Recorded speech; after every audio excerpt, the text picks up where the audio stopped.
tonight in real time. This is night 5 of protests that are spreading to numerous major American cities. Countless curfews about to go into effect. Good evening. Welcome to our continuing coverage of turmoil gripping the country after the death of George Floyd. I'm Bill Hammer live in New York, where we are at 8 o'clock on the East Coast, and there are demonstrations at times turning violent, flaring up again across America.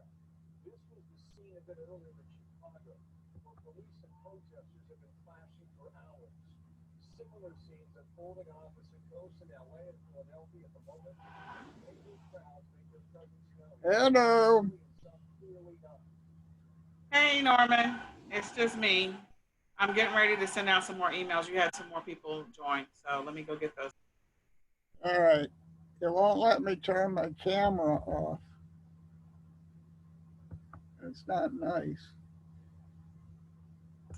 You can make me host, and I can turn your camera off. That's what I'm doing. All right.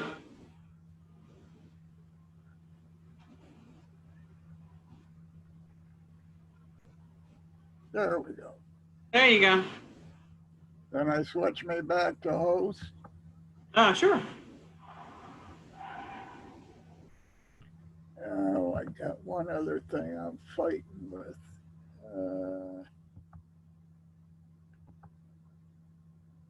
I guess I just will see if I can find it. Oh, goodness. I don't remember where I put it.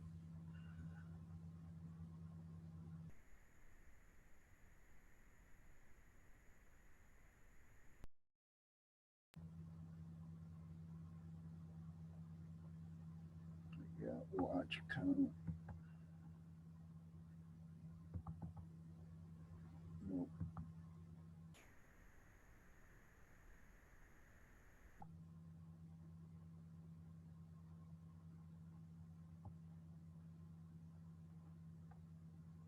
Where did it go? This is not nice.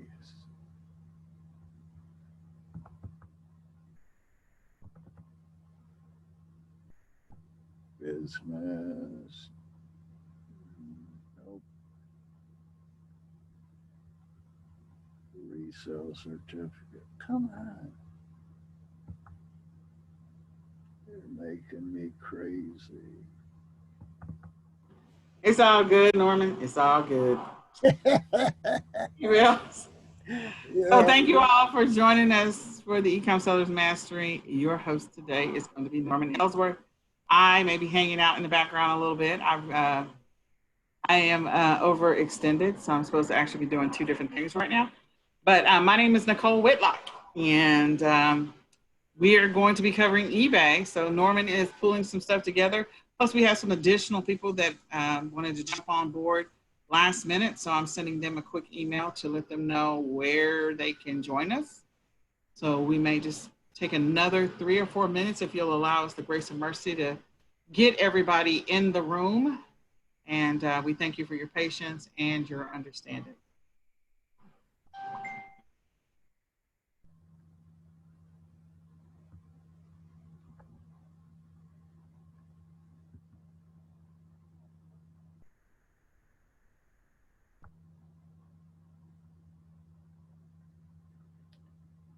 Nope.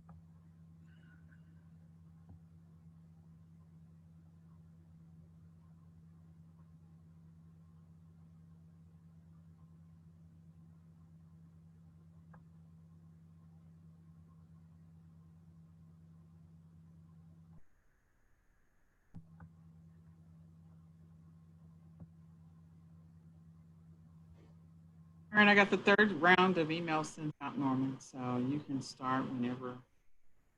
Okay. I don't find what I want, but that's okay. We'll do it. Screen share. Present.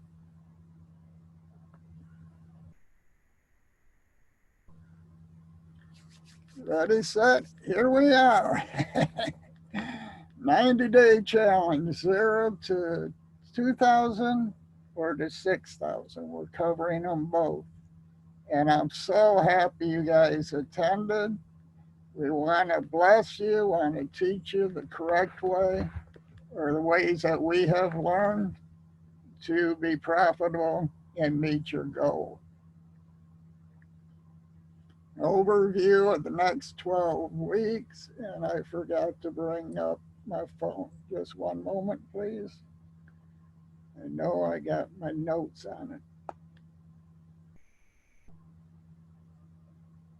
All right. So what does it do? Crash. All right. Come on back.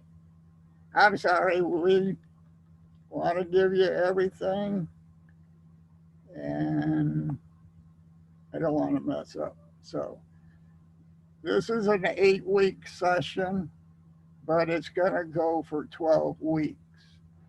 And your sessions are right there in front of you. Jot them down. It's in the email. And all sessions will be done by Zoom. We have a Q&A every Tuesday at 9:30 and 2 p.m. Central. These are all Central times. Overview of your expectation, mindset, building a schedule, and sourcing, listing, and fulfilling orders. I don't really want to spend all my time on going through every one, but you have it in front of you and it's in the email. What we're covering today is a class overview, email, videos, and Q&A session. Mindset, building a schedule, creating an account. And I forgot to take out piggyback. Okay. Your goal. This is what's important for you. If you want to make $2,000 in 90 days in profit, you need to be selling roughly $24 a day. If you want to reach the, did we repeat? 2,000 in a month, $72 a day. And your goals for 4,000 in profit would be $48 a day. And if you want to make 4,000, you need to be making about 143 a day in profit. I know you're not going to hit it while we start out. You're learning, and we're here to help you along the way. And stuff happens. We all understand this. Mindset. None of this works unless you are committed. You need to set aside time, blocks, if that works for you, early morning, afternoon. But you have to have patience, be consistent, and forgive yourself, because you'll have customers complaining, and don't take it personally. I got one that it didn't get there in time, so they are throwing a fit. I just let them throw a fit, go ahead and reply to them, and move on. That is, to me, is the easiest. Well, it wasn't easy when I learned it. I used to take everything personally, but you're building a business. You have to act like a business, and say Walmart or Target, any of them, you got lines of people wanting to return stuff. So don't take it personally and just move on. Mindset is very important. You got to know what 3 reasons why you took the workshop. These are activities that I'm going to have you do. Write down what motivates you, your why. Why are you building an e-commerce business? We all have different whys or reasons. Write down what you like, enjoy, or exceed. The best you do in e-commerce. I pick what I like to do. I love sports. I like stuff outside. I'm not a football player or anything like that. I like going out hunting, fishing. So I build the business around it, and I learn new activities like what's a hot selling downrigger or reels, and then it benefits me. So at this time, you're supposed to go ahead and do the activity and put your comments in the chat so we can praise you for your whys, praise you for what you're going into, and give yourself grace and mercy. It can change down the road, but just be committed.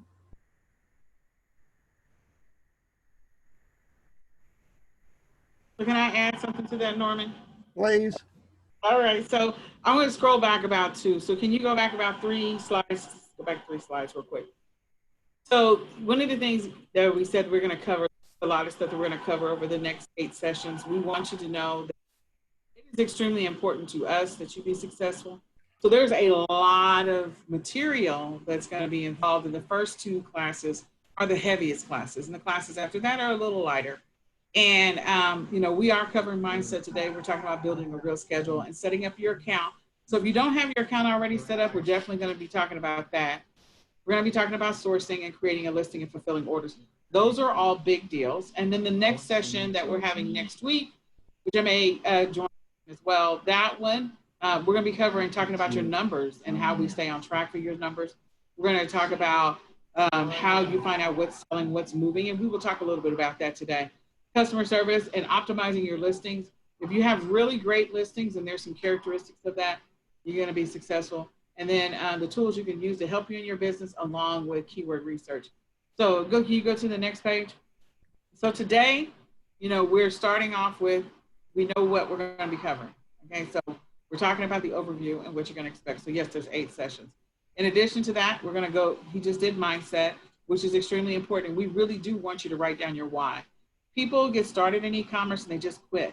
They have done it over and over again, or maybe they've just done it once and had a bad experience with a customer and then they just quit. And we don't want you to just quit. We want you to be successful at what you do. We want to help you thrive in this time right now because there's so much going on. So knowing your why and having that readily available to you is so, so, so important to be able to focus on. Because, you know, at the end of the day, my why is my voice. My why will always be my voice. And what happens if I fail in my e-commerce business? How does that affect my voice? Well, because there's special needs, anything that I am using that money that I use my e-commerce business, get from my e-commerce business, anything that I use it for, if I don't do my piece, then they won't get the therapies they need. They won't get the supplements. They won't get the special diet. They won't get any of the things. And then how does that affect them long term? So I look at this beyond what if I fail, not just, oh, I just tried a thing. I'm looking for a long-term solution to help my boys be successful in life, period. So because of that, this is a big deal for me.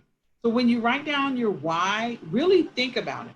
What's going to keep you doing this business 6 months from now? What's going to keep you doing this business 9 months from now? If there is absolutely nothing about this business that you like, you will not be doing it. You will quit. If there's nothing about it that you like, if there's nothing about it that you enjoy, if there's nothing about it that is fun to you, you will quit. I'm just telling you. That's the reality after training. I don't know how many thousands of people that I've trained and the ones that are still doing the business. That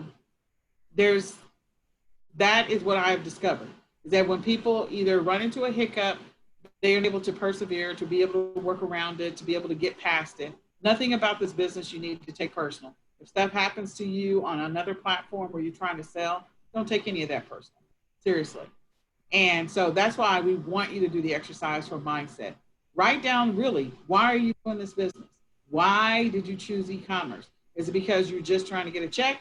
Or is it because you really do need a financial solution and there is something about e-commerce that you enjoy.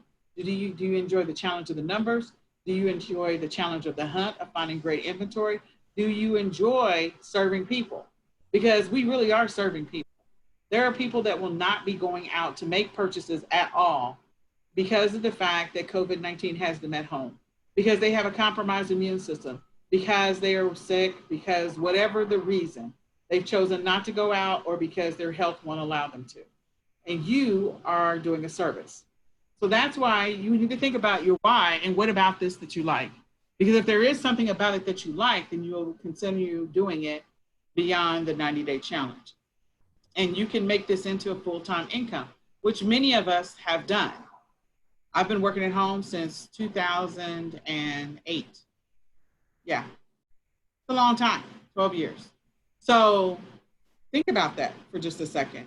Why are you doing this business? What do you enjoy about it? What happens if you fail? What's the impact to your household? What's the impact to you? If this is just something that you're messing around with to see if you like it, that's different. If it's just another shiny object that you're chasing, that's different. But if you're really looking for a long-term solution, then be honest about what you write down. All right, so go ahead and go to the next, the other one, the mindset. Norman? Yes, I went. Okay, all right. So the 3 whys, write those down, seriously. And then what motivates you? What motivates you to get up? My boys are my motivation. What do you enjoy? And then what if you fail? Once you get all of that written down, then that's something you want to put on your wall so they can remind you every single day as you're going through these exercises what your focus is going to be. And like Norman said, stuff happens. I mean, there's going to be stuff that happens. Somebody's going to give you a bad review or a bad rating. Somebody is going to file a false claim. Somebody, and I'm not saying it's going to happen right now. I'm not even saying it's going to happen in this 3-month period. You may not even experience it until you've been doing this for a year. I can tell you my first bad review, I think I got like after I'd been doing e-commerce for a year. And then my return, I didn't have my first return for like almost 15 months. So some people don't experience any of it. The more you sell, the higher the chance it's going to happen. And with more and more people buying online, it's just going to happen. It just is. There's nothing you can do to get around it. The key is persevering through that. So when you think about people who own restaurants or people who own bike shops or people who own car repair shops or people who do interior decoration, they run into customers all the time that are not satisfied with something, or a customer is trying to get over on them. That customer is everywhere. So I just want you to know you're going to encounter some of these unusual customers in your e-commerce journey. Shake it off and don't let that be the reason that you quit doing this business. And that's really what we want you to keep in mind, because at the end of the day, all the decisions that you make in your business are yours. Everything that happens in your business, whether it makes progress or not, is because of your action or lack of action, because of your focus or lack of focus. So keep all of that in mind. All right, so mine is the next slide. And after I go through the next 2 slides, I'm gonna be quiet for a while, let Norman take it. Because I'm going to be, I gotta go to another meeting. I'm actually supposed to be at another meeting right now. So I'm gonna talk about time management and building a real schedule. I am extremely passionate about this topic to the point that my team tells me I'm super nerdy about it. So the reason I'm extremely passionate about it is because without having a real work schedule, you will not be consistent in your business. And the one thing that I've learned, I started doing e-commerce in 2014. The one thing that I've learned about e-commerce is that you have to be consistent in your business. You have to continually make sure that you're either learning something new and that you're being consistent. If you're not consistent, the people who make like 7 and 8 figures, the one thing that they have in common, there's a lot of other things they have in common. Maybe they found that perfect product, but the one thing that they all have in common is that they're consistent and that they're focused. And so if you don't have a real schedule, you won't be consistent, you won't be focused. The other thing that they have in common is that they have built habits around their business. They have a whole schedule. They know when they're doing their analysis. They know what their numbers are. They could rattle their numbers off to you. They know what their cost of acquisition for a customer is. They know all of these dirty terms. We don't want to teach you all of the nerdy terms, but we do want to make sure that you have the opportunity to see how you can scale, what you're doing, every single one of your daily actions, how they help you to scale. So building a real work schedule is part of that. Having a schedule that you follow on a regular basis turns this into a real business. Having some random haphazard, I'll do it maybe after dinner or before I go to the movies or whatever it happens to be, maybe while I'm binge watching whatever, that is not a real business. That's not focused. You're not consistent. You're just doing it whenever. So when we talk about building a real work schedule, we're going to do 2 activities right now. They're going to be short ones. The first one is I want you to write down what is stopping you from either starting this business or being consistent in this business, or what is distracting to you, what is interrupting your business. And when I say all of that, I need you to think about the fact that you will be doing this business for the next 90 days, the next 6 months, the next year. What type of obstacles do you have in your house? So my kids are my obstacle. They've been out of school since March. So they are definitely a distraction. Like my productivity has gone down significantly. So our objective is to help you find solutions to the things that are impacting your ability to make progress in your business. So if you have the same challenge I have, which is kids, then you got to find a solution to it. And building a real schedule around what is happening with your kids whenever possible is going to help you increase and improve your productivity. So write down right now, what's stopping you? What is it that it's your mindset? Is it that you're concerned about the returns? Is it because you can't find inventory? Is it because you're always, I don't know, you're distracted by your kids, you're distracted by the dog, you're not motivated enough? What is it? You don't have enough money, you don't have enough time in the day, you're working a full-time job, so you can't do the business. What is stopping you from being productive in your e-commerce business or impacting you in some kind of way? The next thing I want you to write down, and you have to be brutally honest with yourself. What amount of time, how many hours can you commit to working your business in a week, in a day, and when is the most productive time of day for you? So when you think about this for a second, being committed to your business means that you make time for it. People make time for what's important. We have heard this over the years. If it's important to you, you will make time for it. If it is not important to you, you will not make time for it. You will make excuses all day long. You'll make a boatload of excuses. So people make time for what's important. So what time realistically do you have available to you right now? If you lost your job, you may have more free time than you had in the past. If you have a full-time job and you're just trying to get out of it, or maybe they've reduced your hours or cut your pay, or you're furloughed every other week, what is it about your current situation that, maybe you have freed up time or maybe you have no time? Because that's going to determine the more time that you can invest. If you don't have a lot of money, the more time that you can invest in your business is going to help you to make more money. The less time you invest in your business, the less money you're going to make. And it's okay, because I don't know what your numbers are. If you're trying to get to 2,000, okay, 2,000 in 90 days is completely doable. If you're trying to get to 4,000 in 90 days, that's completely doable. If you're trying to get to 6,000 in 90 days, that's completely doable. If you're saying you can only work this business 5 hours a week and you want to get to 6,000 in 90 days, I'm gonna tell you, I don't know. You're gonna have to do something. You're gonna have to bring in a virtual VA or something, because only working 5 hours a week and trying to get to $6,000 a month, $6,000 in 90 days, that's a stretch. You got to find some high profit items in order to get to those numbers. So write down right now, how many hours can you commit?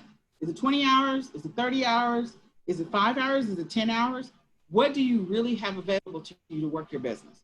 And then when you figure that out, write it out for the week and write it out for the day. You know your number. We don't know your number, but you know it. Think about when's the most productive time of day for you. So when you think about the most productive time of day for you, when are you the most focused? When are you the person that really gets a bunch of stuff done? Is it first thing in the morning? Is it in the afternoon? Is it in the evening after you've taken a long walk? Is it after when the kids go to sleep? Because sometimes, for me personally, I know that I'm completely drained at the end of the day. So my ability to come up with stuff for my business at 10 o'clock at night is going to be slower because I'm drained. I have brain fog at that point. I'm fatigued. I'm mentally fatigued. And so I just don't have it in me. But if I go for a walk with the kids, again, there's a lot of statistical data and science around when you actually do a physical activity. For some people, it just pushes up those endorphins and it gets you going, and then your thinking is so much clearer and you're so much sharper, and you can be more productive in your business. So when is the most productive time? If it's first thing in the morning, that may be when you work your business. If you're working a full-time job, you may have to get up early. If it's in the evening after you go to the gym, or maybe you're working out at home, or maybe after you get the kids to bed and you had a chance to just decompress and then now you're ready to go, again, figure that out and write it down, because that's going to matter. So the next thing I do want to share is I want to share a couple of hacks. I have a lot of hacks. We're not going to go through all of them. I will tell you, my son is playing a race car game right next to me. So I'm going to turn on my camera for just a second. So one of my hacks is that I put on my phone, whenever I'm getting ready to do something that's important, and I will use the example of working with my VA. On my phone, I actually put a timer, alarm, not really a timer, but it's an alarm. So the great thing about that is that whenever I need to meet with my VA, I get a reminder. So if I'm in the middle of, I don't know, dealing with my kids, so I'm gonna stop sharing for just a second. Norman, can you stop sharing? Yes, ma'am. All right. So at the top of my screen here, you'll see Lyria, and I meet with her, touch base. I meet with her on Wednesdays and Saturday mornings at 8 o'clock in the morning. What I do is I actually set a timer that goes off about 2 minutes before I'm supposed to meet with her. And so I have an alarm for almost all of my meetings. So if you want to know if I'm super nerdy about my, my time, I am, because I'm trying to be productive. I'm trying to get stuff done. And what I'm doing today is I'm discussing with you strategies to be productive. So the great thing about the alarm on your phone is that you can set the days and you can set the times. You can put a repeat. And then as I go down at the bottom, I have what it is. So when it pops up and it's 2 minutes before, it tells me I'm about to have a touch base with my VA. It's a reminder that I'm about to have a touch base with my VA. And I do that for all of my important activities. So if one of my activities is a listing activity, then I set a reminder to go and I'm about to go into listing. I clear my plate. I get to give the kids something to do, go put them in the other room, go work on a puzzle for the next hour. And you give them a specific activity because you're about to do an income producing activity. I need you to not distract me and be involved. The next thing that I do is I set a little timer, kitchen timer. You can get these at the Dollar Tree. I love the little kitchen timers. They're perfect for managing your time and helping you to stay focused. So I use my timer, and I use my little kitchen timer. I'll set it like for 30 minutes if I'm getting ready to do a 30-minute activity and I really want to get some emails out to somebody, or I want to deal with my customer service issues, whatever it happens to be. Somebody has a return, somebody has a question about a product, then I will set a 30-minute timer. And for 30 minutes until that timer goes off, I do that one specific activity. So those are referred to as time blocks. So Norman, you want to bring up the slide? Yes, ma'am. And so the time blocks are what help you to stay focused. So as we talk about the time block situation, what I need you to know is during this entire workshop series, this 8-session, 12-week workshop series, your time blocks are going to be so important. So you can use timers, you can use your Google Calendar. We're going to do the Google Calendar here in a second. So I'm going to take the screen back from Norman. I used to, when I first started listing, and I still do it, I actually used to list to a song, a specific song.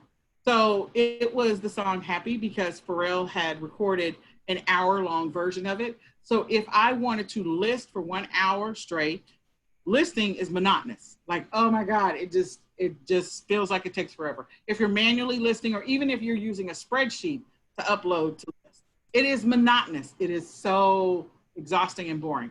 So what I would do is I would list to Pharrell, the song. I would go ahead and I would list to Pharrell and make sure that I did not stop. I'm gonna take the screen for just a second. I would not stop listing until the song was over. So hold on, I got 9,000 windows going. So let me go over here And when I say Pharrell's song, I'm Happy by Pharrell, the 1 hour version, I would start the song or start the video, and I wouldn't watch it. I wasn't sitting there watching it. I was just playing it in the background and listening to it because he has an hour-long version. And I played it as low as possible.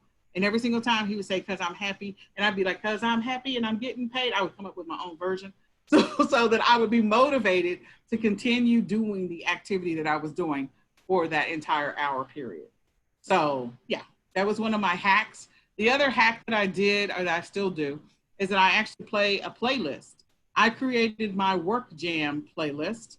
And so it's like 91 videos. And again, I don't watch them. I just play it in the background on low, and it's always upbeat music.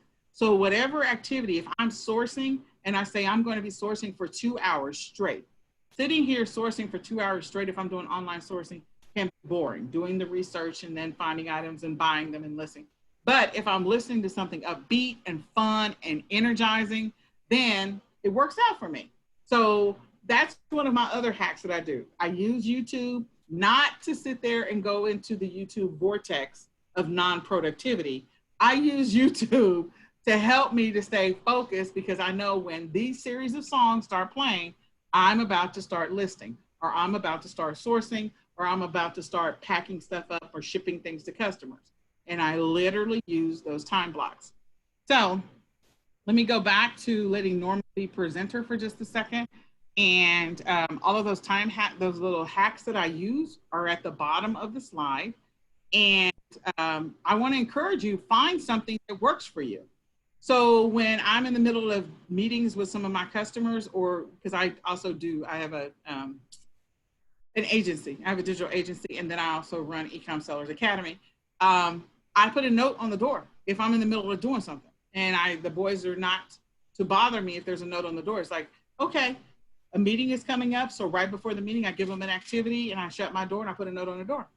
And what I've also done and what I did in the past was if I really needed to just be away from the family, I would go to the local library back then. I wouldn't go right now because the library is closed, but there's a college that's down the street from me, and I would go to the library and I would work from there for whatever duration of time I needed to if I had a set amount of time to do a specific task. So why does all of this matter? Again, going back to people that start e-commerce and they work this e-commerce business, and if they already have a full-time job, then they're not 100% committed to making this work. If they are a person that consistently and habitually follows shiny objects, they're not committed to making this business work. If they are not focused, like they're easily distracted by many other things, or they're just not motivated, then they will not continue doing this business. And so if you are a person that this has been a challenge for you, we're going to build a real work schedule. We're going to go through an exercise to help you build a real work schedule to increase your productivity.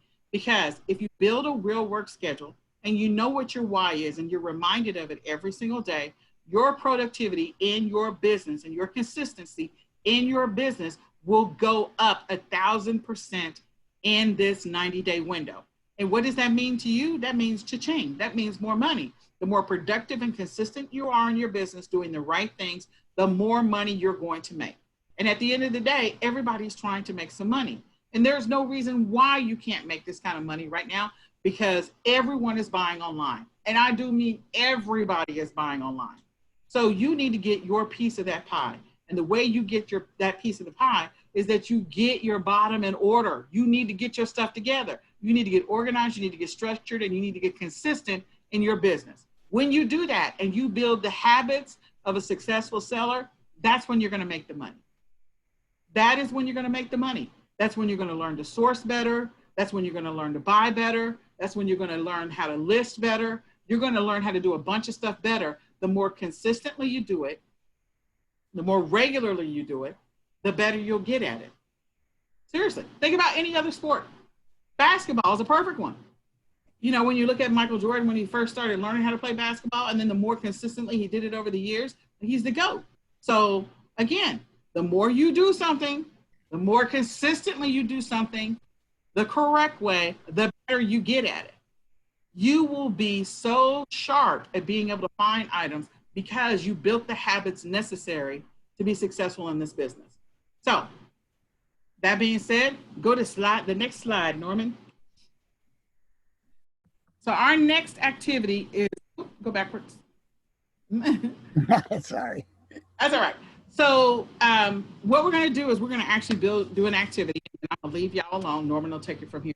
But we're going to do an activity where you actually build a real work schedule. Everything about this business, I believe, is about building a schedule. Building a schedule so you do the things that make you money. So we're going to focus on the things that are actually going to make you money. So the majority of your time and your activities that you're going to be doing, you're going to need to be engaging in income producing activities, income generating activities. If you're not engaging in those activities, you're not going to make the money that you're trying to make. We're going to build some time blocks. So you should have a time block for learning. Now, during this 90-day window, if you are completely new to eBay, then your time block should not exceed 1 hour, more than 1 hour a week, period. Not 1 hour a day, not just 1 hour a week, okay? And then as you get beyond this 90-day window and you have become completely comfortable with eBay, then maybe you invest 1 hour a month in learning some new stuff on eBay or some new techniques or strategies or whatever, okay? Then you've got time that's for research and sourcing. Now I'm gonna tell you, research and sourcing does not make you money. It is not really an income producing activity. The result of it is an income producing activity. If you research right and you source right, the result on the back end is income producing activity, but you do not make any money from sourcing. The activity that actually makes you money is listing. People cannot buy what they cannot see. People cannot buy what they cannot see. I could source for 8 hours. If I don't do anything with the information, if I don't acquire the inventory and list it, if I don't do nothing with it, I'm not gonna make any money. So I just spent 8 hours sourcing and I made $0. I had the potential of making $0 because I didn't list one thing. In order for you to make money, it has to be listed, period. You can't just make money off of nothing. So we use this class as a perfect example. In order for anybody to know that we were offering this class, I had to list it. I had to make sure that people knew that this class was available. If I just said, hey, we're going to do a class and I don't advertise it, I don't share it anywhere, I don't let anybody know about it, nobody's going to sign up for this class. And therefore, nobody will get the benefit of making any money. So it is extremely important that you understand that the income producing activity is really the listing of any research that you do. Research and sourcing is vitally important, but that does not yield you any money if you don't do anything with it. Then your next income producing activity is shipping. Shipping is an extremely important income producing activity because it allows you to retain your money or at least get it released to you. So if you don't ship something, you're gonna have to return it. I mean, you have to return the money back to the person. That is not the objective. The objective is not to give the money back.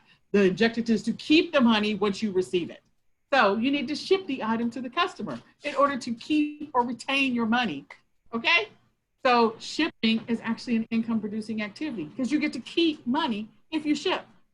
And then you should have some time allotted for doing customer service returns, answering questions. Now I will tell you, answering questions is actually a partial income producing activity. Why? Because when you respond to a person's inquiry about a size of something, a color of something, or whatever the case may be, that is the potential of actually making some money. All right? So that is an actual income producing activity. Okay? Oh, sorry, my son is in here and he is bothering me at the same time I'm trying to talk to you. Okay? Just keeping it real. I know, I always keep it real though. That's my jam, that's my thing. Huh? Okay, all right, well, hold on, buddy. I'm trying to help him. Okay, I don't know what's happening here. Okay, sorry about that. All right, so the next thing is, so you should have some time for that because if you have time in your schedule for customer service, answering questions, whatever, returns, then that's gonna actually, you potentially get that sale or close that sale. And if it's a question and or if it's a customer service inquiry, whatever, it'll also potentially prevent you from having to return something, which means you get to keep the money. The goal is to fill up your bank account. The goal is not to take money out of your bank account and give it back to others. That's not the objective. The objective is to get the money in your account and keep it there. Okay? And then last but not least, you should have admin time. Everybody should have admin time. People do not do this one. They ignore it. That is a very bad habit. That should be part of your business operations. If you at the end of the day, you are running a e-commerce business. Treat it like a business.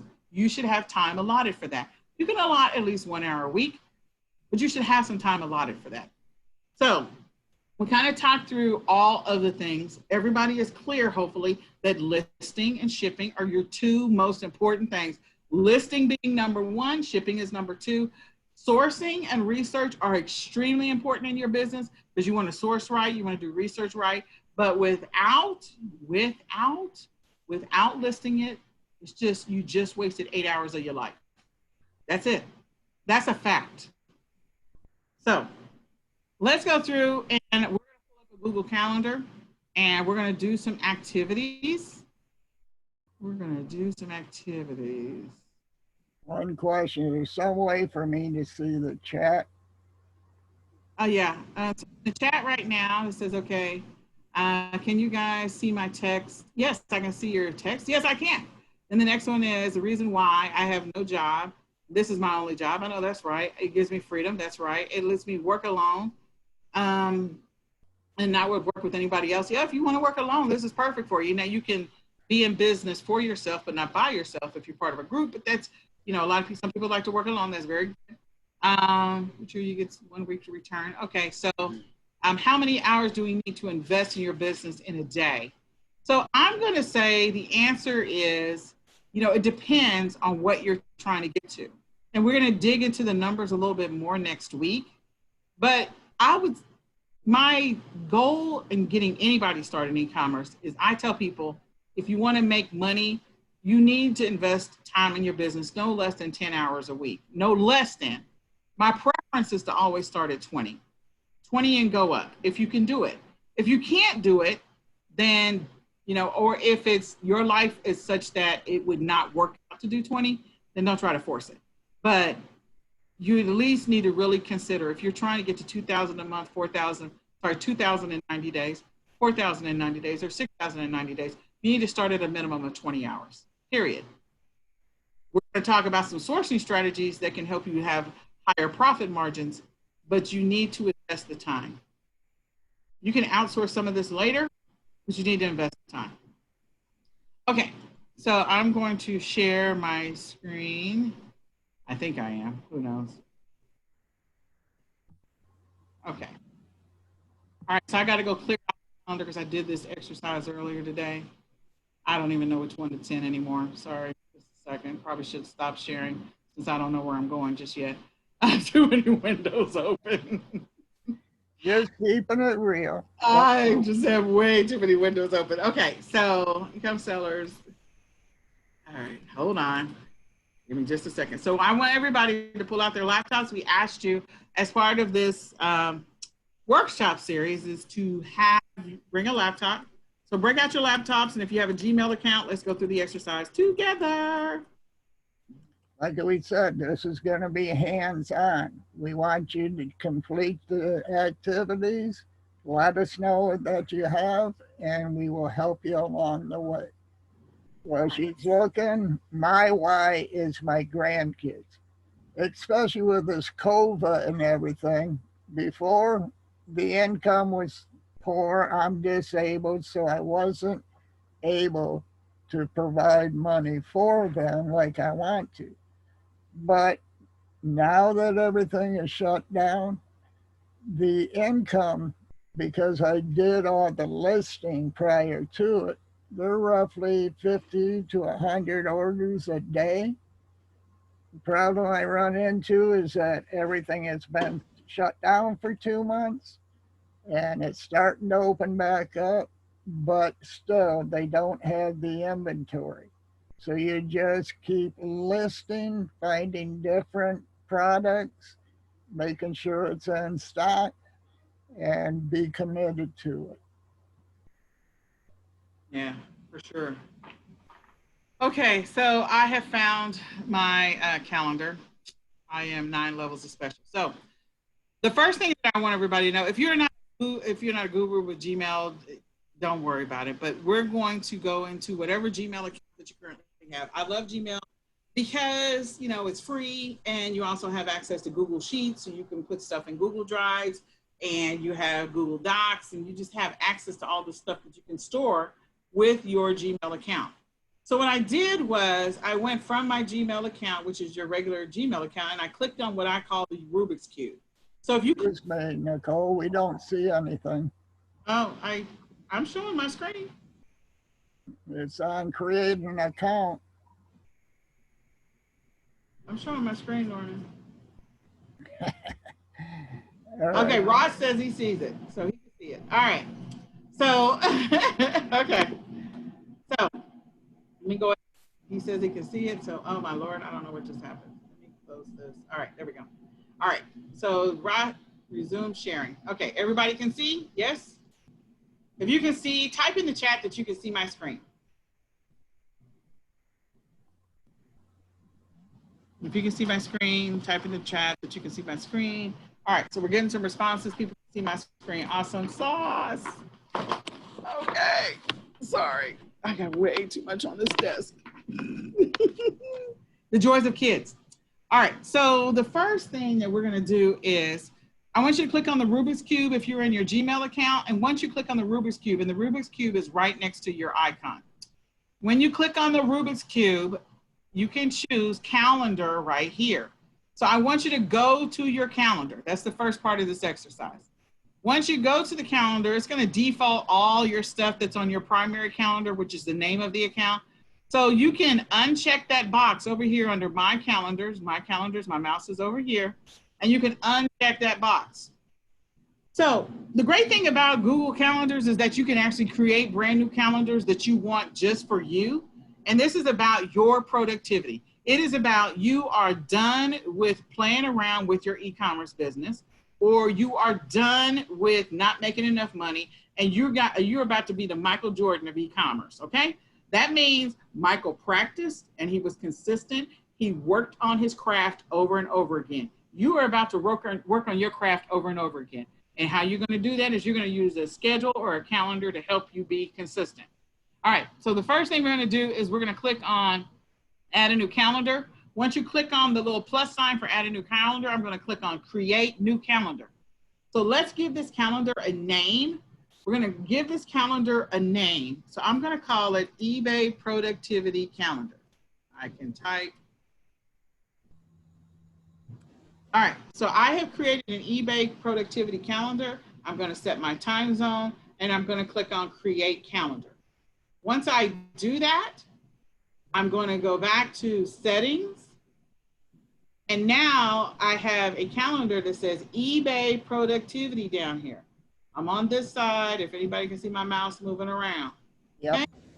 Now that I have this eBay Productivity Calendar, one of the first things Nicole said is, you got to do some sourcing and some research, right?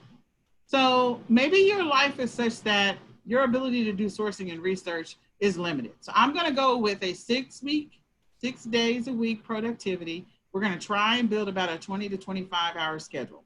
Everybody with me? Let's walk along with this. So if you're sourcing online or if you're sourcing physically, I don't know what your plan is. I don't know what your model is. But if you say to me, I find that I am most productive first thing in the morning, then we're going to take advantage of that. We're going to take advantage of you being productive most in the morning. So I'm going to go ahead and click in a box, any box, use your mouse. And I am going to say that this is my sourcing activity, and I'm going to go out for this sourcing, okay? So I'm doing sourcing and I'm doing research, okay? And maybe I'm going to stores, maybe I'm going to, maybe I'm hitting up thrift shops, maybe I'm going to wholesale suppliers in my neighborhood or my community. I don't know what you're doing, but we're going to say that you're engaging in an activity that's going to help you to make money.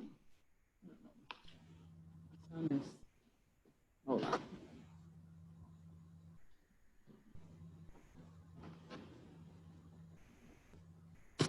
All right.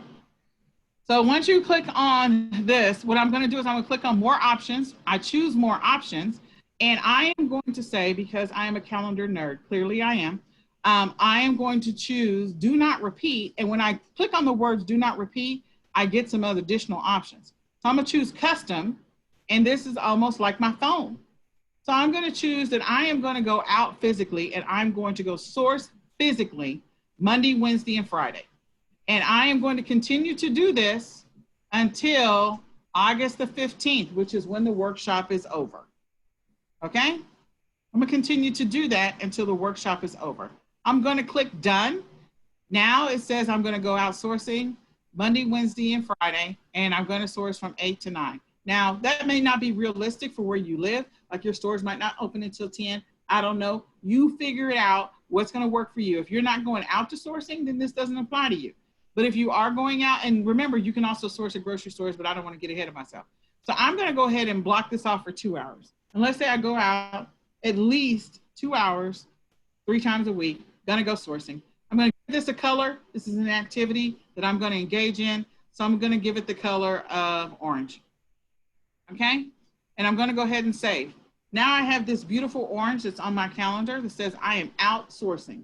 Everybody with me? One of the first activities was a learning activity, and I completely forgot about that. So I am going to commit no less than 1 hour a week to do some type of learning activity. And maybe I'm going to do it after church. So I'm going to come in here and I'm going to double click. What I did was I just double clicked in one of these boxes, and I'm going to click on 1 o'clock. So 1 o'clock to 2 o'clock, I'm going to engage in a learning related activity. And I forgot to also do one other.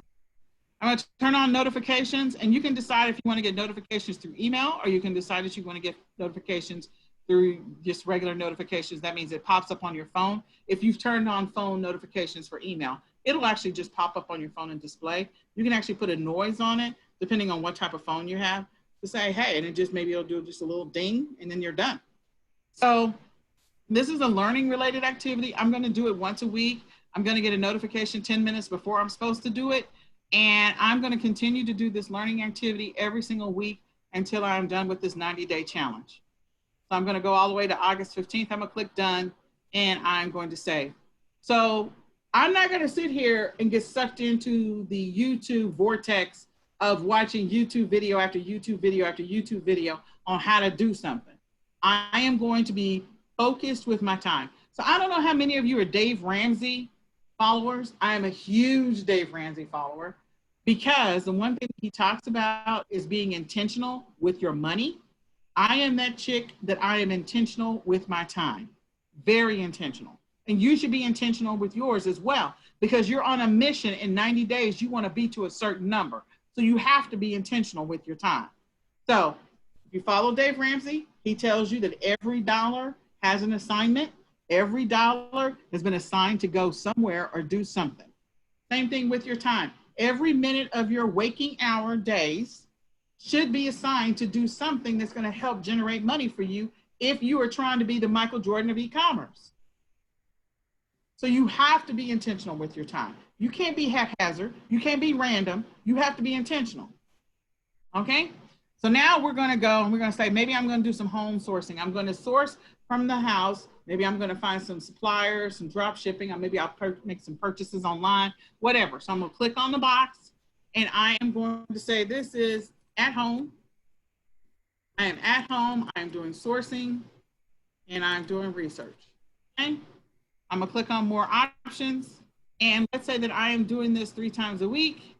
And so I'm doing this Tuesday, Thursday, and Saturday. I'm going to continue doing it until August the 15th. I'm going to click done. And I'm going to do this maybe for an hour and a half. Okay? I'm going to choose a color that's similar, but I want to know that it is a completely different activity. So I'm going to save it. Now, my color-coded calendar is coming together. I've got 2, 4, 6 hours here, 7 hours here. I've got these two combined, 8, 9, 10 hours there, and a half, or 11 and a half. Okay? So now I'm filling in this time. I said I want to get to 20 to 25 hours a week. This is how we do it. Okay? And model, I don't know if Norman spoke quickly or not, but the model that we are following is that you're doing merchant fulfilled or seller fulfilled, okay? Seller fulfilled, even if you're doing drop shipping, it's still seller fulfilled. It means that you are either reaching out to your supplier and they are sending the stuff to your customer for you, but you have to make sure that the stuff gets into your back office, tracking numbers and all that other fun stuff. So regardless of what happens, everything that you're doing is pretty much seller fulfilled. Unless you're doing Amazon FBA, is pretty much seller fulfilled. Doesn't matter. Drop shipping, regular shipping, it doesn't really matter. It's all the same.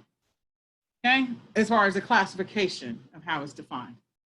All right, so then the next thing that we said that we were going to do, and we had a learning activity, we had a research and sourcing activity. Now we have the very next activity, which is a listing activity. This is the important one.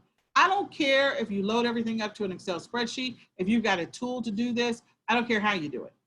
If you're manually doing it, make sure you allot enough time. If you're not manually doing it, and you've got some kind of tool, that's great. If you are new to eBay, then you're probably going to manually do it. It's okay to manually do it.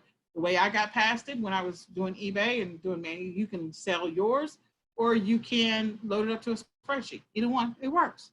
So don't let that overwhelm you. It's going to be slow when you first learn, and then you're going to get better at it because, again, you're going after being the Michael Jordan of all your e-commerce business. Okay, so what are we looking at when it comes to sourcing research whenever we're out at our house, when we're out or at home? What are we looking at? Oh, you're going to get into a sourcing activity with Norman. Your sourcing activity is coming. So I'm just trying to help you build a schedule. The way that I think is that before I start any business whatsoever, I need to make sure I have a plan for success. What we are doing right now is we are setting up a plan for your future success. We can go straight into sourcing and how to create the listing and then all of that fun stuff. But if you don't have a plan to be successful, you're just randomly doing stuff. So if you are serious and committed to getting to the numbers that you're trying to get to, you have to set up a plan. When somebody acquires a McDonald's, they have to have a business plan before they can buy or do a McDonald's franchise. People have to look at their business as a business. So before I even source anything, I'm like, how realistic is it that I'm actually going to be able to do this business? And if my schedule tells me that I really do not have the bandwidth, the time, the space, the energy, the knowledge, or whatever to be able to do e-commerce, then I'm going to move on to something that I can actually do. So we are setting you up for success. That's what we're doing here. So the next activity that we say we got to do is we got a listing activity.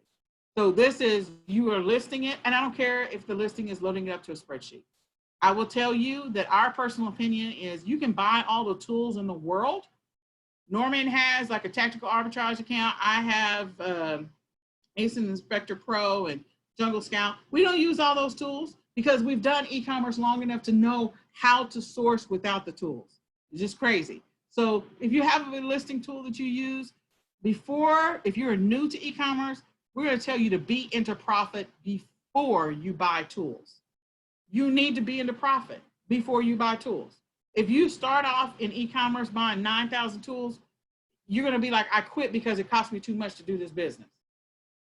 Nobody told you to buy all those tools. Nobody told you to buy all that. So anyway, so I'm going to go ahead and I will create the listing activity. So we're going to do a listing activity and I'm going to allot some time. Maybe I'm going to allot an hour to an hour and a half of listing activity. I'm going to do this. I'm going to put it as green because it's an income producing activity. And I want to make sure I'm focused on the things that are green every single week. And I'm going to set it up for an hour and a half and I'm going to save. Okay. I'm going to come in here when I'm listing at home or when I'm sourcing at home if I've placed an order.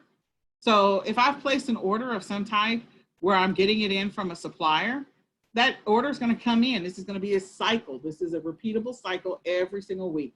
It's rinse and repeat, rinse and repeat, rinse and repeat. So even though in your first week, maybe you don't have any listing activities from sourcing at home, you will have a listing activity the next week when your inventory comes in, or the week after that.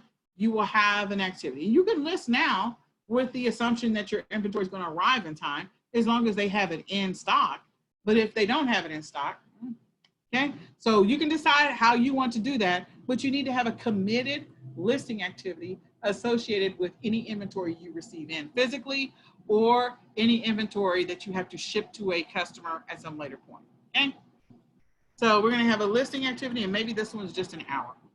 I'm just gonna make this one an hour. You can make it whatever works for you in your life. So now that we have those activities, I'm gonna save that. Now I have, oh, something went wrong. Dustin.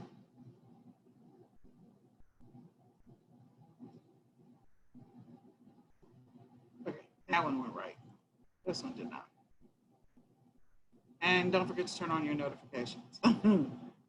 Clearly, I went too fast and yeah. Okay, so now I've got a nice color-coded calendar here. So if you're physically going out to get inventory, one of the things that I recommend is as soon as you get the inventory in, you need to work it right then. So you need to either clean it up, you need to remove the tags, you need to get the stickers off of it, whatever it happens to be, and you need to catalog it and put it in. I use tubs, so you can put it in tubs if it's physical inventory that you're acquiring. So if you've gone out to a book sale clearance or you bought some stuff on a store closure or whatever it happens to be, you've acquired some inventory from somebody, you need to make sure that you're doing something with that inventory. It needs to be in some type of order so that when somebody actually, once you list it and somebody buys it from you, you're not spending 5 hours searching all over the house for that inventory. That's a waste of time and it's completely inefficient. So you need to make sure that you're handling your inventory in some type of manner when you get it in. So this is an activity. I went out to source. So since I went out to source, let me close this. I went out to source. When I come in the house, I'm going to spend maybe about 30 minutes. It could be longer. It could be less time. But again, this is reserved time that you're committing to your business. If you get done faster, that's great. If it takes you longer, that's fine too. Maybe you can spill some of this over to the next day. But it is time that you've committed to do this activity that's going to actually help you make money. So I'm going to make this gray. And this is an admin activity where I'm going to organize and, or I can type, organize and inventory. This is where you remove it. You can name it something else that makes more sense to you. But this is like the cleanup of removing tags and stickers so that that inventory, when somebody buys it, all you have to do is just open that tub, take it, put it into your box or baggie, slap a label on it, and ship it to the customer. There is not any more prep time involved in this thing.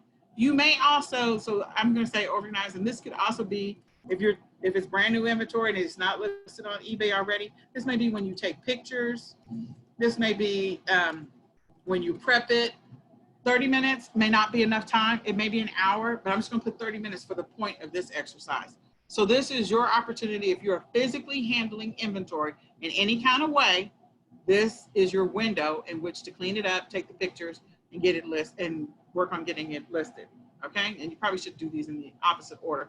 I should have had that moved around. So I'm gonna move them around just a second. And we're gonna do this every single day in which we're going out to hunt for inventory. So I'm gonna swap these here in a second. So when I come in, I love this tool. This is literally the great thing about this tool is I can literally move my time blocks and they all move together. Bing, love it. And if I'm receiving an inventory that I need to catalog, or if it's inventory that I'm like following up with my wholesale supplier to make sure they got whatever, then I may have an admin activity there. So this is another admin activity, and it's something that's related to inventory, whether I'm checking in with my wholesale supplier to make sure that they got shipments out or making sure they got inventory in stock, or checking with them about when they're shipping something, or if they ship something to me and I need to prep it, whatever it happens to be, this is an activity that you're going to engage in. So I'm going to go ahead and just put 30 minutes in here for this one. And I'm going to save that. So now I have this amazing color-coded chart, calendar, whatever. And then one of the other things that we said we were going to focus on is making sure that we have time to answer customer questions, inquiries, especially on eBay. The faster you get back with people, the better your ratings are, that kind of stuff. So we have to have a shipping activity, and we also have to have a customer service activity. So I'm going to go in here and I'm going to put a shipping activity. If I'm physically handling inventory, I'm sending it to my customer. We said that that is a partial income producing activity. Actually, I'm going to make it the dark green. And so I am going to go ahead and put that on my calendar, that I'm going to make time every single day to ship stuff to my customer. That is my choice that I am making to make sure that I get stuff done. And then in addition to that, I'm going to go ahead and put it over here. Shipping may take longer than that. If you have 100 orders in one day, 1 hour is clearly not going to cut it. This is being honest, okay? So make adjustments based on what you know your current volumes are. And maybe these aren't your current volumes, but at some later point, they become your volumes because, again, you are the Michael Jordan of e-commerce. So if they become your volumes, then you need to make sure that you adjust your calendar to make this work for you. Okay, so we have a shipping related activity. And then last but not least, we have a customer service related activity. And we have one more admin. So I have a customer service related activity, customer service, returns, questions. And let's say that I am going to work on those once a day for 30 minutes. Make that purple. And maybe I do that first thing in the morning. Like, I'm just going to check and I'll deal with the ones from the day before or whatever you decide you want to do. So I'm going to do that maybe at 7:30 for 30 minutes.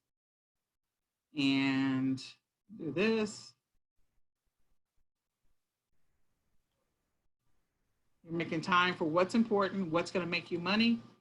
Okay, so I make that. And then my last but not least is I have one more admin activity. This admin activity is about your bookkeeping. This is about keeping track of your receipts. This is about record keeping. It's all of your accounting stuff. It's knowing what your cost of acquisition for your customers are. It's knowing what your profit margins are. This is an important activity. It is not an income producing activity, but it is an important activity that people ignore. So when I talk to people and I'm coaching them and they say, well, I didn't make any money doing that. Well, I'm not making any money. Do you know that you're not making money? Like, have you actually sat down and reconciled your sales against what you acquired the inventory for minus your fees? Like, have you really done that reconciliation, or are you just messing around? That's the only way you're going to know if you're profitable or not. So what we have just done is we've created time blocks for ourselves, and we've created a productivity schedule so that we can work to get to being consistent in our business. When you first create this thing, it is just an idea until you work to be consistent. If it sends you a reminder that it's a time for me to focus on customer service related stuff, you don't have anything that's customer service related, that's fine. Move on, do something else. If it sends you a reminder it's time to work on sourcing and research, then go and do some sourcing and research, but know that your income producing activity is something has to come of that research. Something has to come out of it or you don't make any money. If nothing comes out of it, then you just wasted time. Don't waste time. And then if you're physically handling inventory, you're going out, you're acquiring it, you're buying it, it's coming in, and you got big boxes and pallets coming in every other day, then you're going to have to handle that inventory. You have to allot for that time. It's like a job. Like, if you have to think of it like a job, think of it like a job, clocking in, clocking out. Hypothetically, this is what you're doing. So that in order to keep this business flowing the way you want it to flow, what I normally do is if I have doctor's appointments, I'm scheduling them after my income producing activities. So I'm going to schedule doctor's appointments in the afternoon. I'm going to go to the grocery store in the afternoon. I'm going to do laundry in the house in the afternoon. I'm going to help the kids with their math in the afternoon, because all this stuff up here keeps the lights on and keeps water coming out of my faucet. So it is the priority at the time. And everything else is secondary, because this is my job. And so if you think of it like that, and the things that you need to do to run a successful business, the accounting side of it, the sourcing side of it, the buying smart side of it, if you think of it that way, then your business will pay you that way. If you don't think of it that way, you will not make the money that you've been trying to make, period. So does anybody have any questions about this piece? Was this helpful? Was this not helpful? Was this good information? What questions do you have? Can you still hear me? Am I still talking? Yes. Yep. You're good. Was this helpful to anybody? Is this give you a new? Ross says it was. Amy, or Does this give you a new idea, a new way of looking at your business? Because if you structure it well, it will work. But all right. So what your assignment is, okay, so are you available to get a playback of the presentation? Yes. Yes, Elijah, yes. This actually makes it feel real. Yes. This activity makes it feel real. You will get a replay. You'll gain access to it, Elijah, so that way you can come back in here and do what you need to do with your business. But was this helpful to you, Elijah? Was this helpful to everybody else? Because this is how the people who make a lot of money, when you hear about 8-figure sellers, it's not because they're random and haphazard in their business. They're intentional. You have to be intentional in your business. When you do that, everything will change for you. Everything. like I look at this and it's a time clock. I'm checking in to do the returns and questions. I check out and go into sourcing and research. Every one of them is a step on my job. So Yeah. the next day I do the exact same things. I get a rhythm. So I know what's coming. I'm preparing. I'm thinking on the off times too, how I can better source, how do I find new items, and etc. Right. The more you source, the better you're going to get at sourcing. Trust me. The more you do it, the better you'll get at it. Trust me on that one. So hopefully this was a blessing. So I want to give you guys one other additional activity. It's actually on the sourcing page, but we haven't gotten there yet. So this is the other thing I want to tell you guys to do. And it's in his presentation, it's in Norman's presentation, but I need to explain it because I always explain it. He explains it well, but he didn't know that I added it. So I'm going to explain it because I added it and he didn't know I added it. So the other thing that I do to help myself treat this business like a business is I encourage everybody to set up a separate Gmail account for all of their accounting activities. What I mean by that is I want all of you, you have to listen to this so hopefully it will all make sense. I want you all to create a Gmail account with your name and the word tax on the end, okay? The word tax on the end. So in my example, it's NicoleTax@gmail.com. NicoleTax@gmail.com. So when I go out and I do sourcing of any type where I'm buying something at a store, before I leave the register, before they say next in line, before they do any of that, Nicole is breaking out a pen, writing something at the top of the receipt, taking a picture of that receipt with her phone, and she is emailing it to NicoleTax@gmail.com. Before I fold the receipt up and put it in my purse or put it in my bag or fold it up and put it in my glove box in the car, the first thing I do is take a picture of it as soon as I get it. That's money I just spent. That's an accounting I need to know. And so I take a picture of the receipt and I email it to NicoleTax@gmail.com. When I download reports from eBay or extract information from eBay, I forward those invoices or receipts or reports to NicoleTax@gmail.com every single time.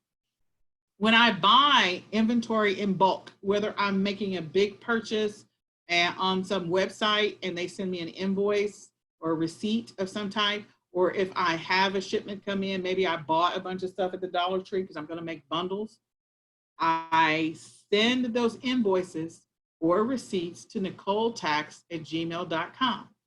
Whenever I'm paying for a monthly subscription that has anything to do with my business, and I receive a receipt notification that we have just charged your account, whatever dollars for this particular item, I forward that to NicoleTax@gmail.com. When I download my monthly bank statements from the bank, I download them as a PDF and I forward them as an attachment to NicoleTax@gmail.com. At the end of a month, what is in NicoleTax@gmail.com? It is all of your debits and credits. It is all of your transactions. It is every single transaction if you kept a copy of it. So that when it comes to doing your taxes, or when it comes to reconciling your accounts, or knowing what your profit margins are, you have access to everything in NicoleTax@gmail.com. Everything. Your accountant will be in love with you. You can give your accountant access to your NicoleTax@gmail.com so that he or she can just go do your taxes. All of your receipts, all of your invoices, all of your credits, your profits that you've made, all of your transactions for shipping, everything is in NicoleTax@gmail.com. Okay? So that is another activity I want you guys to use to help you get organized and treat this business like a business before we get into some of the other stuff. This is the fundamentals that nobody is teaching to help people to be productive and successful and consistent in their business. So go do that. And don't overlook your gas for the vehicle. Do you use a separate credit card for buying inventory? Yes, I do. Yes. Yeah. I do use a separate credit. I use a separate bank account, and you should always have a separate bank account. I think Norman's going to get into that. But you need to have a separate bank card. I use cashback cards, and I use those. They're under my business name. So when I buy anything, everything is under that. And then I send those card bank statements over. But I reconcile those bank statements to the receipts because I kept the receipts as well. And we also have, like, I use TaxBot to track the mileage. So we'll send you guys the affiliate link for TaxBot. And that's an app that you can put on your phone so that you can track your mileage if you're a person that's driving around to collect inventory, or you're going to go pick up inventory, or you're dropping off inventory, or shipments to UPS or FedEx or to the post office. You need to be tracking your mileage. All of that stuff matters. If you're going to go pick up boxes, if you're going to go get any supplies, all of that matters. You should be tracking all of that. But before you get into any of that, you need to make sure that you're organizing your day so that you are into profit. If you read the book Profit First, that is so important that you actually get into profit in your business. You're not just wasting time in your business. So I hope I was a blessing. I hope I was helpful. And I'm going to let Norman take it from here. I've got to go jump on another call. So Norman, this is your baby. Okay. Thanks for letting me bother you. It's all good. I hope it was good for you guys. And I hope that you take all the information that Norman shares with you and you use it to be successful in your eBay business. Okay. And I'll come back at the end after I'm finished with my call. So God bless you all. Bye. Bye-bye. Okay. Well, I'm on the wrong page, so give me a second here. Yeah. There we go. I think. Just keeping it real. Let me see why. Can you see my page, though? I guess I might have to check.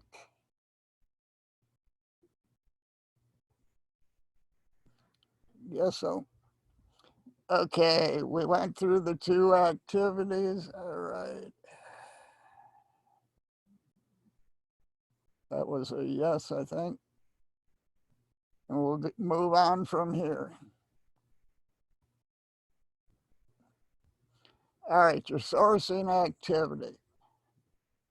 This is a little different because I really can't get out and shop that much.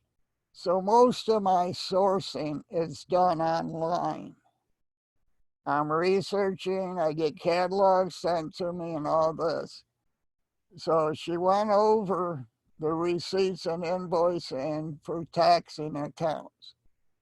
We recommend your profit for 90% so you can scale up. Like she said, keep the receipts. Start with free, low-cost items, garage sales, look around the house. If you got stuff that you're not using, go ahead and list it on eBay.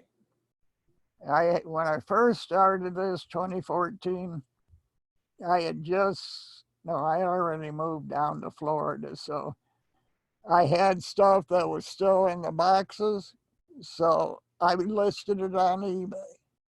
You might as well do an income generated activity, and I had to unload the boxes. I didn't see a use of what I brought down. So of course, they go back up on eBay, make me money, and I ship it out. Low cost to some cost. Yeah, sometimes you have an item, you're not sure the price, you try to research it, you just want it out of the house, so you put a price on it. eBay also tells you, excuse me, roughly what it is selling for already, and then you can adjust it. Some course of investment, you can buy in bulk items, wholesale. Me again, I have wholesalers I deal with. They ship the merchandise to me, or I ship it to a fulfillment center and let them bag tag and ship it to my customer when the order comes in. This is a list of sourcing stores that we all use and wholesale. You got Walmart clearance. You don't have to just shop from the clearance.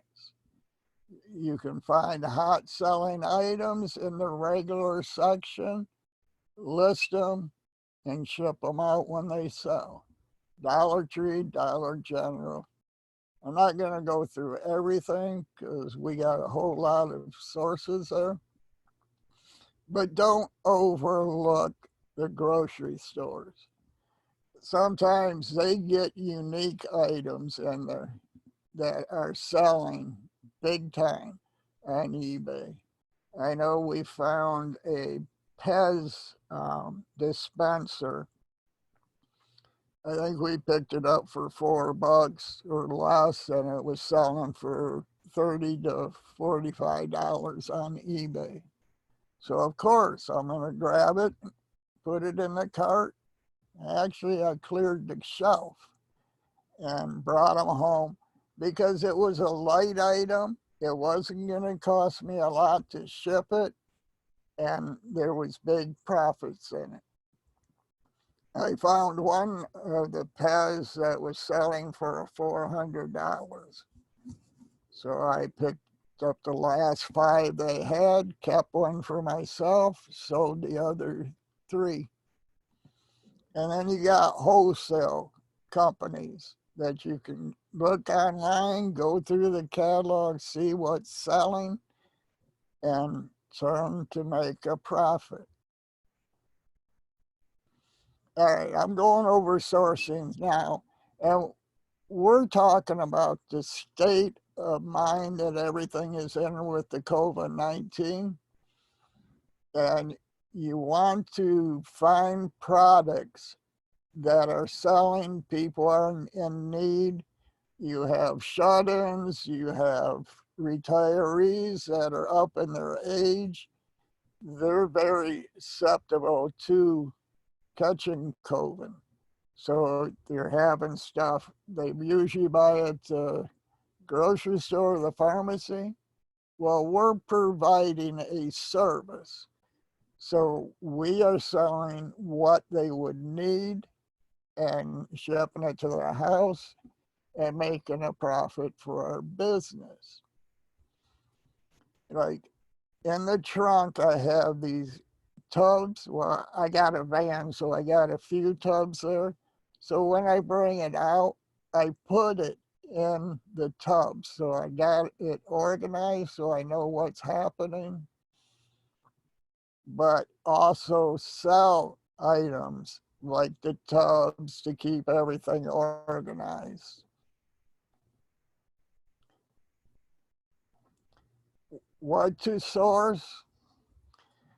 Things people might buy over the next 3 to 5 months. You can keep going with it. Like we list items for the summer, we list it in the spring. You're always preparing for the next season. You don't, well, I have listed products that are in the summertime because I got a good sale on them and I knew it was going to be profitable. I'm always looking to make the money, get the business sustained, and get it set up for the grandchildren. You got food items, perishable. Don't overlook air purifiers and filters. People can't get out. They're buying online. And with the COVID virus, it has benefited us people that do sell on eBay, Walmart, and the other sites. So this is an opportunity to boost your business. And Google is your friend. I see I didn't. We're teaching two courses, Amazon and eBay. But don't overlook them, because what's selling hot on Amazon is also selling on eBay, or if you're selling on Walmart. Source items, 3 months an event. I think I already mentioned that. Create yours, which means creating brand new listing, or sell now. I'll show you how you can use the eBay app to list your items from it. You can list the regular method, or I guess I did mess up quite a few times. Sorry. But the fundamentals of listing a product. Yep, let me go to the other screen.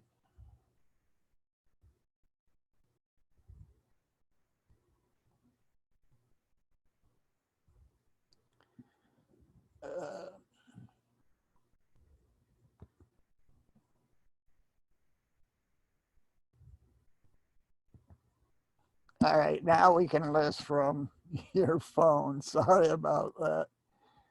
To list from your phone, you're going to want to click on the item. And then you're going to put in the keywords. I put in adult tricycle, and it gives you options here, what it's going to be. And I put adult triking, I think. The eBay will bring up some suggestions on what it was. If they don't give you the exact picture, then you'll have to provide photos. But even though I'm listing from the phone, when I get home, I bring the listing up again. I want to add a minimum of 3 images. That always gives you a better opportunity for somebody to buy from you. If you have at least 3 images, I usually try to make 6 or 7. All right, item specifications.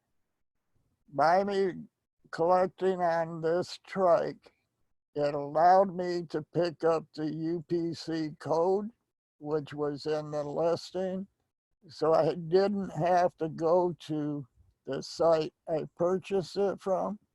I could just go ahead and have eBay do it for me. And then you hit sell yours. Then you gotta click on what it is. I, right now, I'm only selling new items because they're easy to get. And you got the item you're listing. See, here's what the information I was referring to. Right here, it's got the UPC code. It's very important to have that in your listing. And like I was saying earlier, eBay gives you the starting price and gives you the average. Average, this is selling for $338. you do not have to accept them, which I didn't.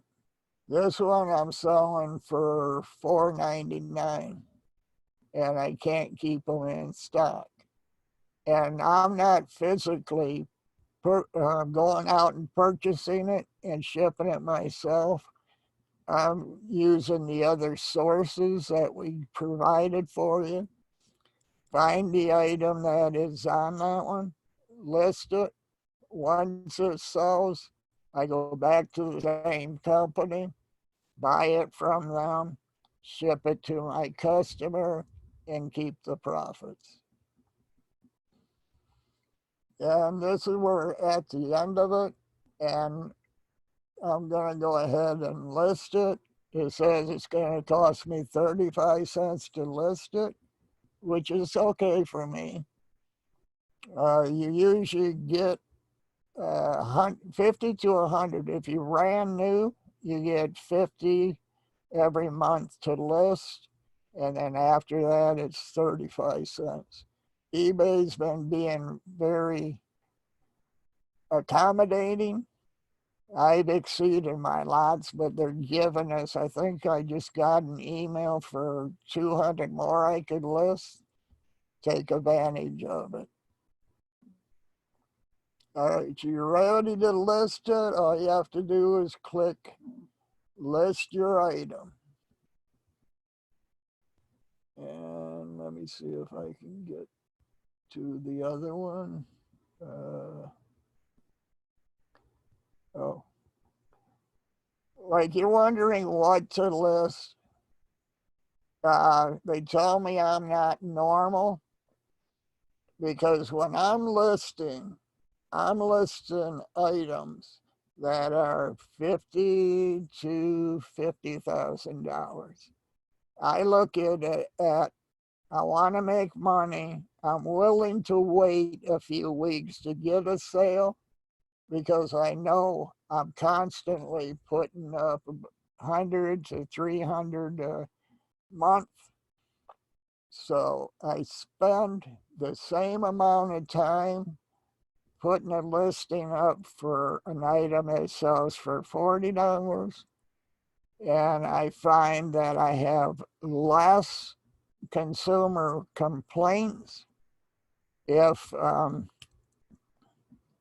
I'm selling items that are $2,000 to $5,000. They don't seem to respond or want to return them as much. But Google is your friend. That's why I brought this up. Type in what's the hot selling items on eBay, and it'll bring them up for you. I think, yeah. During the COVID virus, these are recommended items. You got children that have been confined, and it was cold weather when it started.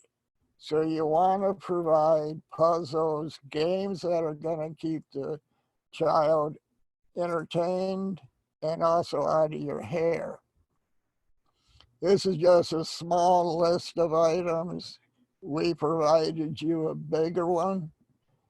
I also use Walmart. Same thing, you can type in top selling items, it will bring them up for you.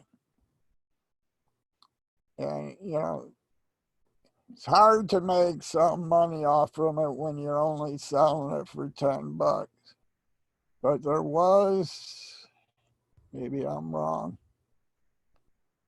there's a way to filter it out so you can make a higher profit. I think I got it. Go with a high to low price. And take a look at it. Now, the reason I recommend at least $35 or more, because Walmart has a free shipping allowance that you have to pay $35 and you get free shipping, which I love free. So like here, these items I've been selling, we try to stay within the 1%, meaning it's a hot selling item and it's got a rank that is low enough. I have to get to the questions in a minute. Well, maybe I'll see if I can get to that. Yeah. No, I don't want to stop it. Oh, I could have, I guess. All right, here we go. Come on, quit playing games on me. All right. Let's see. Those are some nice, yes, thank you. Yes, I'm sourcing at Walmart and reselling them on eBay, of course. Same thing with Amazon. We buy everywhere. Kohl's, Kroger's, Walmart, Dollar Tree. What do you use? Out of stock? You mean you got something that's out of stock? Price tracking tools. Tracking tools will have a spreadsheet where you put in the item, put where you're sourcing it from, and do a hyperlink. So every day you just click on that, it will take it to the store, bring it up, tell you if it's still in stock. If not, then you end the listings. That way you're able to stay profitable and don't have to keep having a hard time thinking, my back is hurting, I need to have surgery, but the COVA has prevented it to be done. But yeah, out of stock items, you always got the UPC code.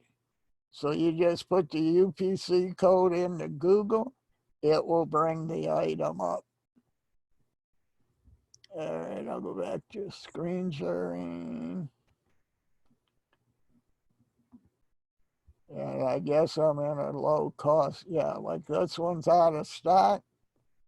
And if I had it in stock, I'd probably be selling it for $30.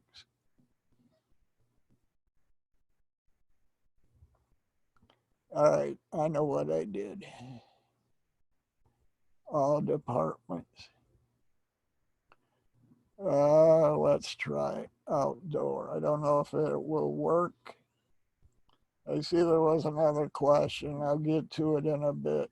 Yeah, you can sell clothing. These items are for the summer. List them, check them out, sell them. eBay has, well, between eBay and PayPal fees, I figure 18%. I think eBay is 10% alone. And because you want to cover your fees, that's the most important thing. All right, I'll switch back to, I could stop and answer the question.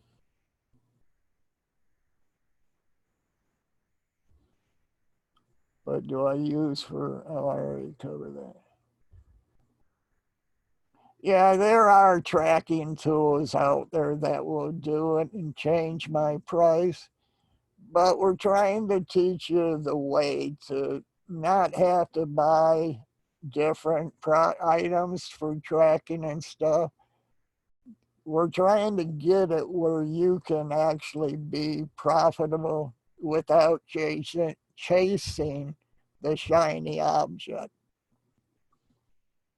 And I came back to this wrong one. Sorry about this. Let me see. Can I do it that way?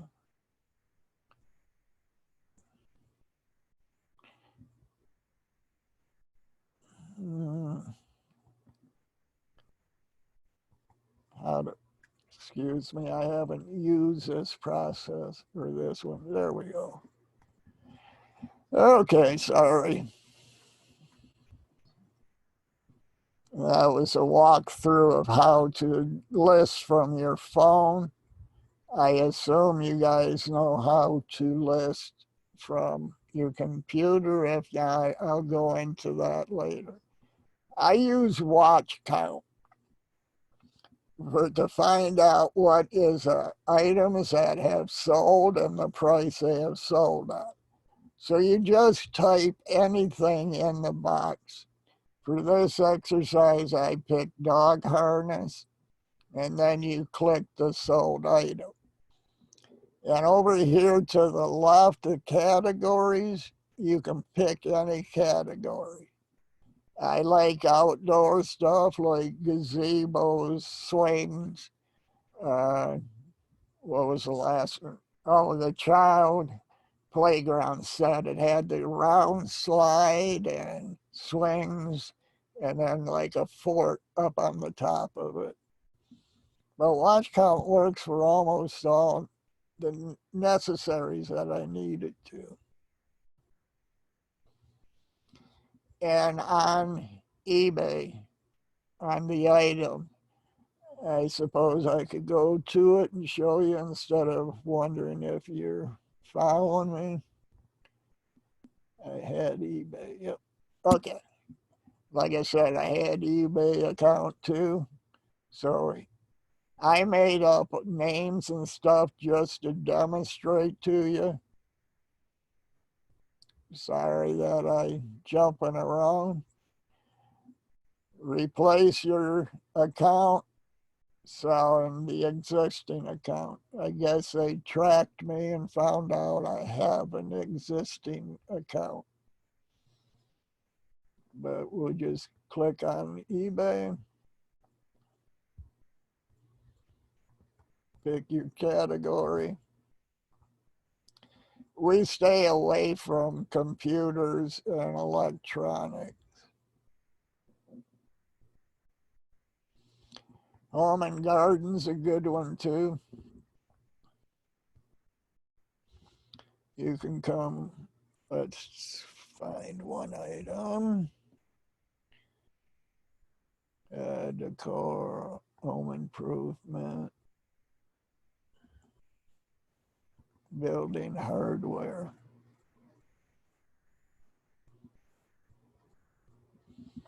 Now, you want to come down here. Where is it? I'm looking for sold items. Bear with me a minute. I went by it.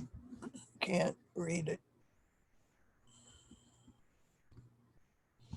All right, you're going with condition new.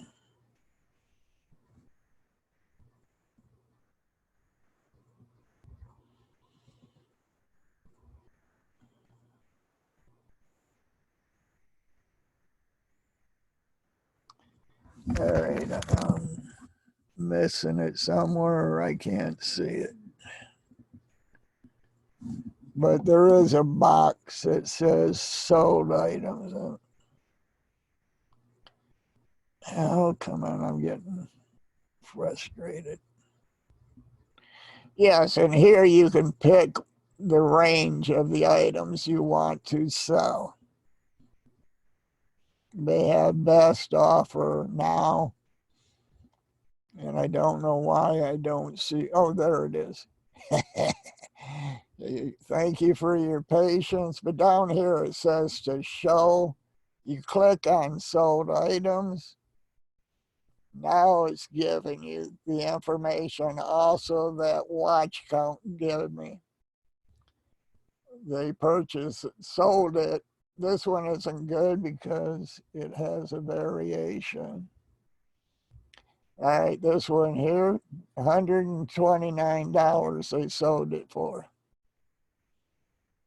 You can also click highest sold so you get the idea of what they're selling for.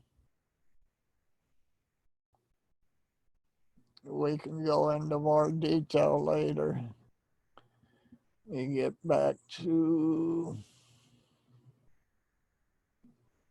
my presentation. There it is.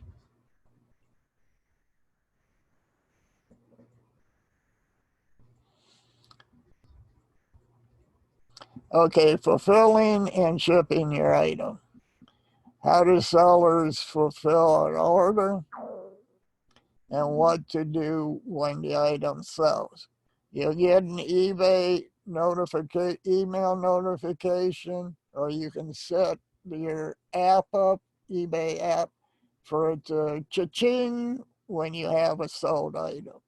Then you go to your back office, go to for sold items, and go ahead and fulfill it. Make sure you, at this point, when I go to the back office, I have an item that's sold, then I go to my source. If it was Hay Needle, if it was Walmart, if it was Overstock, then I go over there, fulfill the order. They'll give me a tracking number. I put the tracking number in the account and notify the customer that it has sold. And this is a tracking number so they can keep track of it. And if you're brand new, there's a thing called PayPal jail where they hold your money until the product is delivered. That's why I recommend, if you have a brand new account, you're trying to get established and give yourself creds, you get stuff from a rummage sale or just stuff that you have around the house. That way you don't mind having to wait until it's delivered.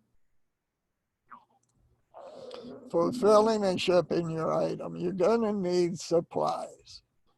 You're going to need boxes if you are shipping the item yourself. Poly bags, I usually buy them for Uline or I get them free. I like free. I don't like spending money for stuff that I don't need to.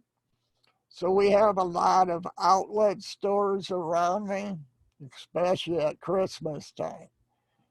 I go in there, they have to take every piece of clothing or even suitcases out of a poly bag. And where does that poly bag go? In the trash. So last year I went out and I was picking up 3,000 to 5,000 poly bags at the time. I bring them home. I do the same thing with cardboard boxes. I got to know the people that are out there.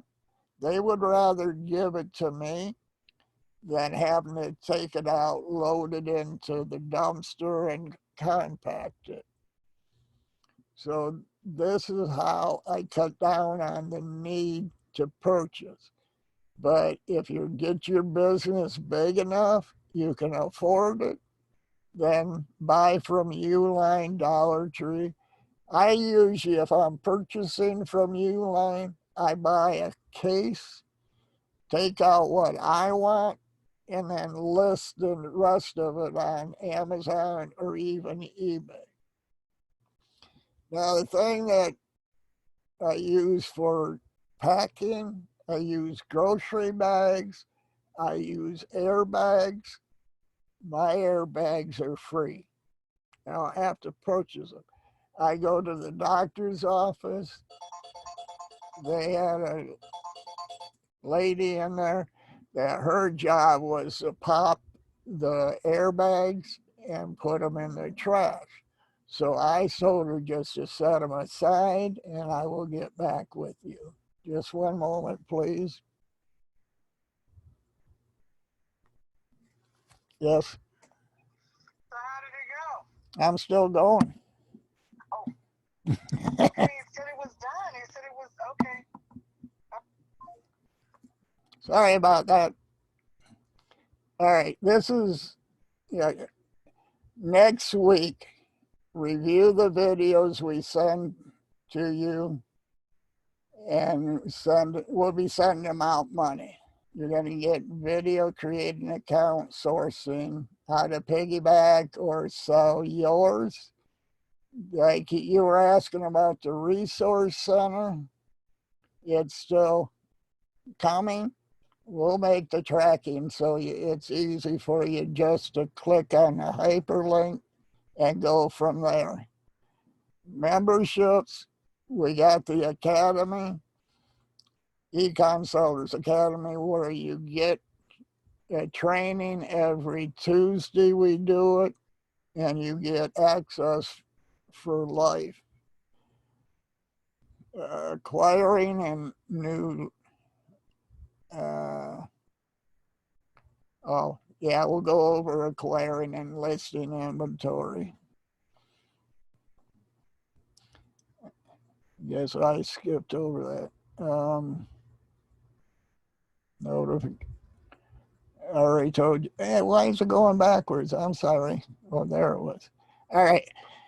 We have a Q&A twice a week. Tuesday at 9:30 p.m. Central Time, or Saturdays at 2 p.m. Central Time. It's always Central Time. I was talking about you could join the Academy, where you can ask all the questions you want, and it's a great opportunity. It's only $17.99. Last year we sold them for $49.99, but we chose, as long as we're doing it, we might as well reduce it so everybody can get in. Now the Facebook page is always monitored by one of us trainers. There's 8 of us. And then you got the mastermind, where you can join for free. There's no fees, there's no nothing. So if you got any comments, I will take a look at them now. Let me stop sharing.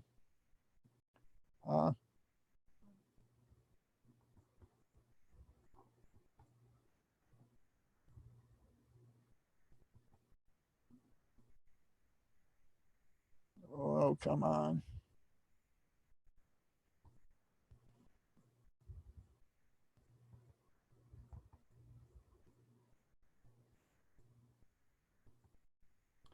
Why won't it let me see the chat?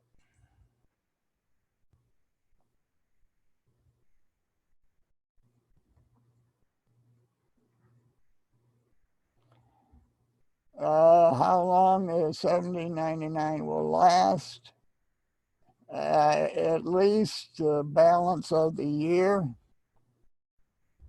But if you get in now, you're locked in at $17.99, and it's monthly.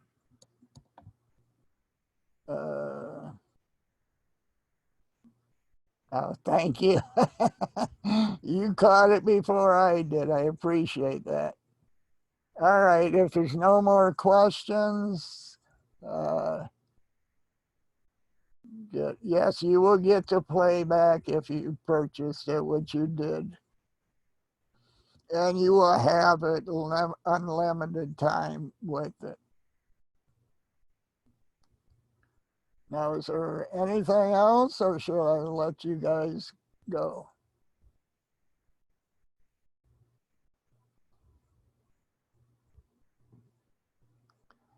Yes, you should get the playback by Monday. We're going to render this one. Nicole got hers done earlier on Amazon. We'll render it. I know. I'm like you. I have to hear something, watch it on the replay, and then hear it again for it to sink in. And then I can go back and forth, learning, sourcing, and completing. And like, we give you the schedule, so hopefully that will help you stay organized. All right. Thank you for hanging out with me. I appreciate it. I'll see you next Saturday, same channel, same time. Have an awesome day, and you have a wonderful night too, and you guys are a blessing to me.